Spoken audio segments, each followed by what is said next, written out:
Hello and welcome to Author's Corner. I am Rocky Babani, your host, Chief Happiness Officer and Ambassador of NIAC Global, and I am also an author of a romance novel, Live in the Moment. In today's episode, I would like to introduce a renowned personality who over the years have been focusing and dedicating her time and passion into writing, learning, development and training. Her list of achievements are not only commendable, but they are also very inspiring. The list is pretty long and I want to read them out so that I don't miss anything. She has worked with several NGOs and is a corporate trainer and workshop designer. She's a global priority specialist and a value-based leadership expert. She's also a TEDx speaker and a member of the National Storytelling Network in the US.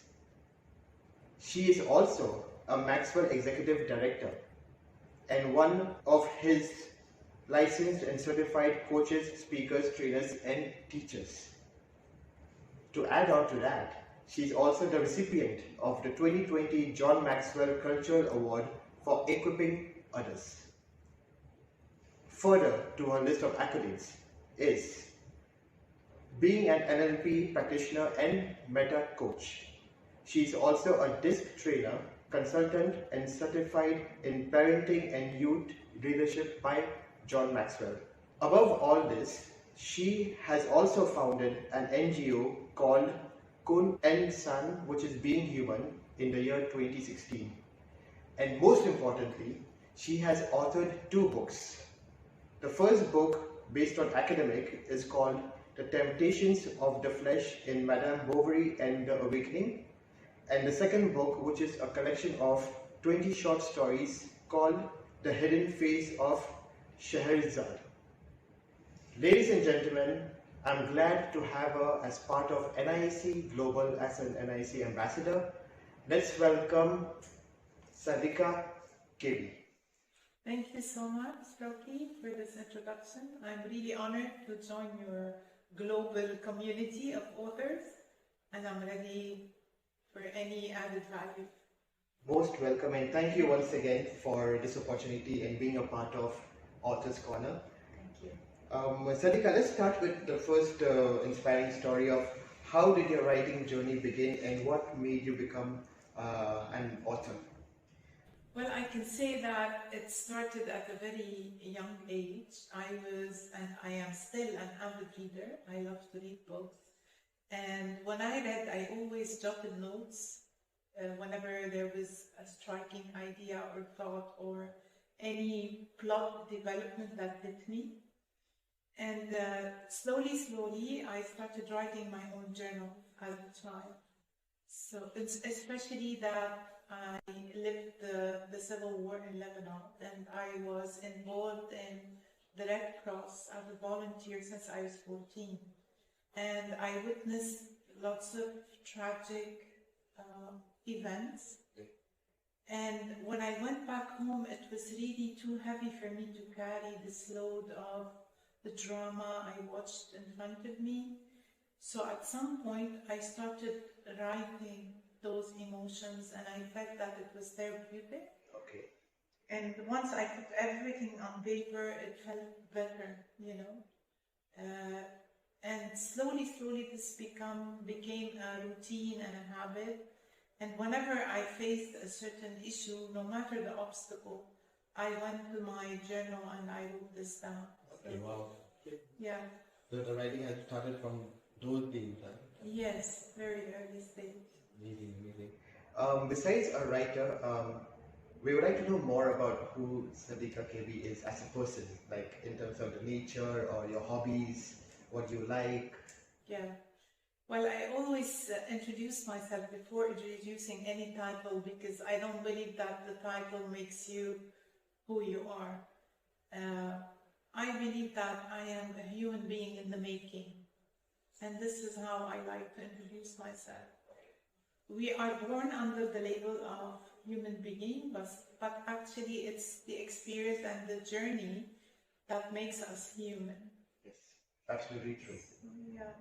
So besides that, your journey, as you mentioned, from writing to publishing, how has it been? Because there are a lot of authors and aspiring authors out there with their very different versions of their journeys. Yeah. So we would like to know, how did your journey begin, and how did you face any obstacles, or were there any easy ways of getting what you wanted in terms of your writing and eventually publishing it? Okay. At first, I felt that these stories are mine, and I didn't want to share them because many of them are very personal. And sometimes it's the society and this mindset that we have that this is taboo. Yes. You shouldn't share. You should keep it for yourself, But with time, I fully understood that these stories or anything I am writing has a message. And whenever you share this message with the public, you kind of shorten their journey. You kind of share your experience, and you can help people not to go that way because there is a barrier at some point. Better find another path, or better find another way to reach whatever goal you are seeking or looking for. So this was the first obstacle, like the taboo mindset we have. And then I found the courage, and I said, no, those stories have to go out there because they are an added value, and it's an eye-opener, and people need to really understand what is happening, especially the 20 short stories I published because they are based on real stories. So I felt it's an eye-opener for any community, any society, to see what is happening around them in some way or another. As for publishing, my first book, which is academic, I didn't have any problem with that because I pitched it, and a German company took it and they published it. Okay. But the 20 short stories, it was more difficult. I couldn't find a publisher, so I self-published. Okay. So I took the easy way and I self-published the book. So how has that been, coming up with the idea of both your books and deciding on the title also, and deciding what content you would like to put? How was that thought process? You could let us know for both the books. I have a master's in comparative literature actually, and I was an instructor at at 2 universities back home. So this is the product, if you want, of an academic journey. But also I wanted to highlight and compare those 2 novels I focused on, one is from a French literature and the other one is from an American literature. Okay. The first one, Madame Bovary, was written by Gustave Flaubert, and this is French. And the other one, American, which was written by Kate Chopin, and she's an American writer. The striking thing in those books is the objectification of women. Okay. Especially 18th and 19th century. And it was striking to me while doing this research and study that women till now, are still objectified, but in a different way, in a more modernized way, if you want. So I focused on that because there was a universal message for women all over the place. And I took those 2 protagonists in The Awakening and Madame Bovary, that, in my opinion, represent many women. And I focused on their journey, and there was a certain focus, unfortunately, freedom for most women. They take after the patriarch or after men, especially in those Middle Ages, in the 18th century, 19th century. And this is ongoing. I believe it's still ongoing till now. So the freedom for a woman is when she sees her husband going all over the place, having affairs, having all this kind of sexual freedom. For the woman that is stuck at home and is objectified, In her head, it's sex that will lead her to her freedom. And both of them both protagonists, they take that path and they seek their freedom through affairs, unfortunately.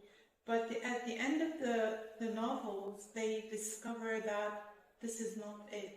And they both commit suicide. So at the end of the day, those women, they lose their identity. They don't know who they are. And they don't have any role model as a woman to show them the right way. So they've always taken after the men in the society, and they think that this is the path that will lead to freedom, you know. But unfortunately, yes. At the end you discover, no, this is not it. So that's very, very good to get this message out for the people. Thank you. To move ahead, besides this, what is your next book that you're writing on? Is it in the way, or when are you planning to publish it? It is on the way. You remember when we began, I told you I used to write my journal. Yes. So my next book is going to be my autobiography, Oh, wow. because I have those writings since I was, you could say, 10 years old. Okay, that's great. So I'm trying now to put them together to. So are we going to be seeing it sometime this year? Maybe next year, because you know, books, they take a long time. Yes. And some people, they think that it's written overnight. No, that No, doesn't it's happen. not. No, being an author, ask me. It doesn't happen. It takes a very long time. And, Yeah. But that's one thing for sure, that for Sadika Yes. Kebbi, look out for the next book, which is going to be her autobiography. And on that note, I would just like to add more that you have been an inspiration to a lot of writers and authors, besides people in other professions also. And any kind of tips or any kind of message you would like to give out to all those who are trying to either seek their passion for writing or trying to take it to the next level, what would you like to say to them? First of all, patience. Because as I said, a book cannot be written overnight. And the writing has to become part of you. It has to become a habit. You have to intentionally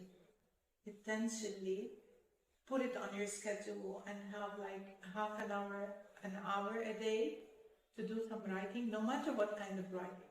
Just jotting ideas, you know, sometimes, or observations, anything that, because authors, I guess, and writers mainly, they have their five senses very alert. Yes. And I call them the antennas, actually. Oh, okay. Those five senses. That's something I should pay attention to also. Yeah. My antennas have gone up. Yeah. So whatever you notice going on during the day, at work, maybe at the mall, maybe in the car stuck in the traffic, if you just look around you and watch people, sometimes a face, sometimes a voice, sometimes anything, the smell, Yes. can bring something into your head, you know, an idea or a thought or a memory even. So go back home and just jot it down. And I love using the pen and the notebook until now. I'd rather not use my iPhone for notes. But if it's easier for you to use the iPhone, go ahead and do it. And at some point, when you decide to write that book and you come to that point, you find everything is there.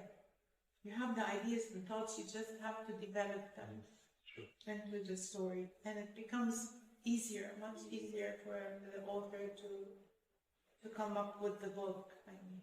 That's good. So keep it going, guys. Never give up. Keep the patience. Have your writing every day. Have your thoughts out.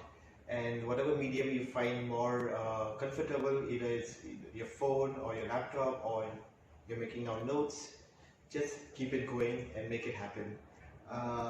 For your readers especially, I would just like to know, like those readers who have already read your book or those who are yet to grab a copy and check your books out, any kind of any message that you would like to share with them? Well, of course, especially the readers, and these books are for you.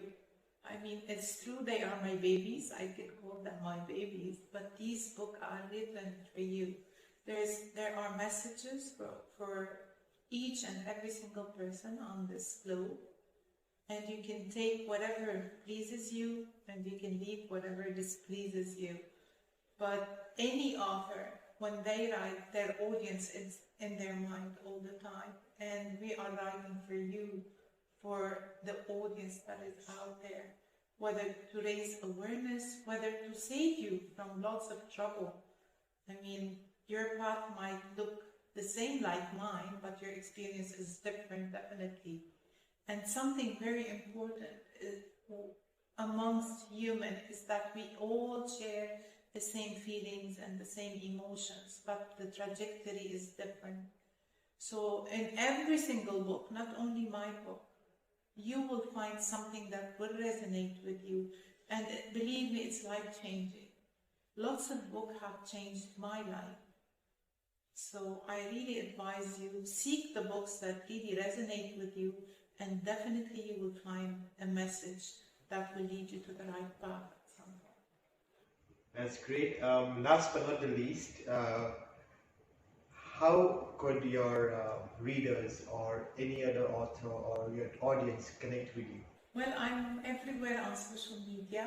You can just Google my name and you can find my LinkedIn, my Facebook, my Instagram page, and I'm there for anybody. Reach out through a message and I will answer directly. Great. Thank you so much, Sadika, for this amazing time and sharing your journey, your knowledge, your wisdom, and it's been truly an amazing time to learn a lot and to know more about your book journeys. And definitely, guys, do grab the copies of her books and let us know how you connect with them. And if you want to also connect more with Sadika, you can do it directly with her, or you can also do it via New Inspiring Authors Club. That's well for today's episode with Sadika Kebbi. Thank you so much for your time and thank you for watching. Cheers. Thank you, Rocky. Thank you.